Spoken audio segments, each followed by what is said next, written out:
This week's vlog is part 3 of Seasons of Sanctification. And let's review real quick what we've talked about the last 2 weeks.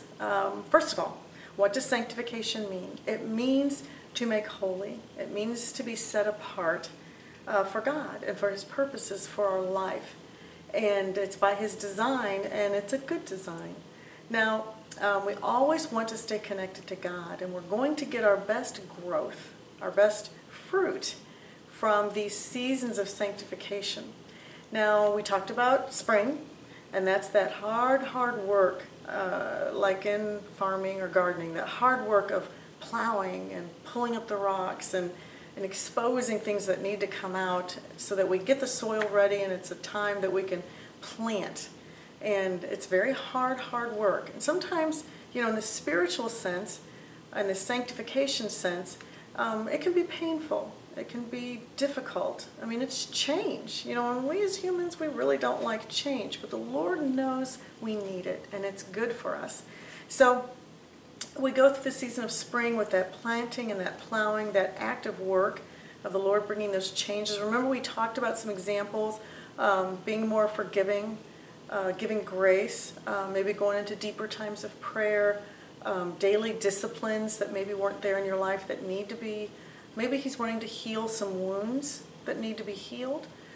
Maybe He's calling you to serve or be intensely discipled. You know, it can be a lot of different things and multiples during one season. It's usually not just one thing. But those are some examples during that season of spring. Now, what's summer? Well, I talked about summer being that time of maintenance. In farming or gardening, it's when you water, you weed, you fertilize, you oversee your crops. You keep a watch on them, and you're doing things to make sure everything keeps going along well. Well, in our spiritual sanctification, it's the same thing. We have to put to use, we have to practice and apply the tools that the Lord's given us during that season of spring. We have to keep doing it, or we're going to default back to our old ways. And we don't want to waste the Lord's time. We don't want to waste our time. So it's a season of maintenance. And then now we're in that season of autumn. So what's autumn? Well, I think we all know when it comes to farming or gardening, the season of autumn is harvest. And that's when you get the fruit from all that hard work. It's a time of transition, and it's a time to actively reap, you know, what you have sown.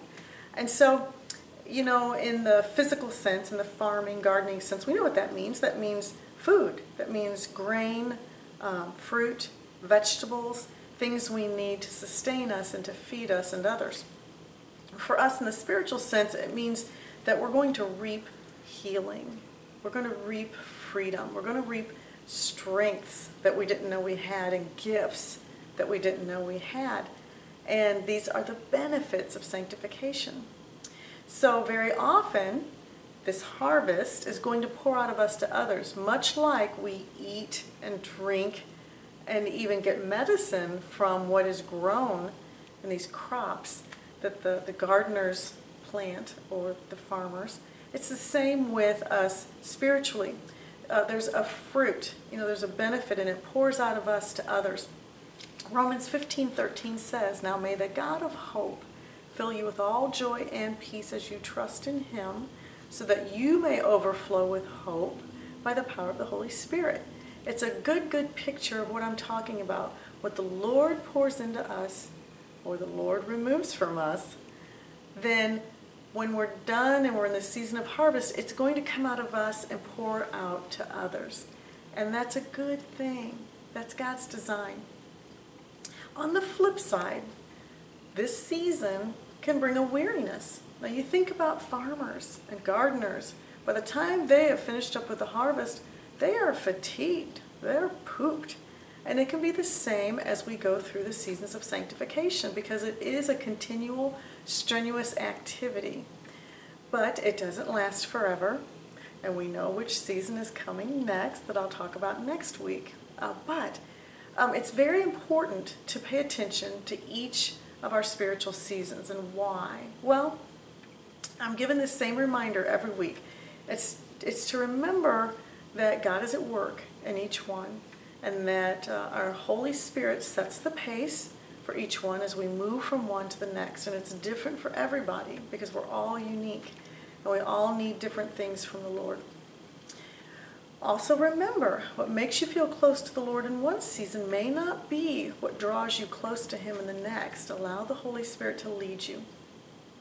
The spiritual seasons come and go. They are not forever. That would be too hard on us.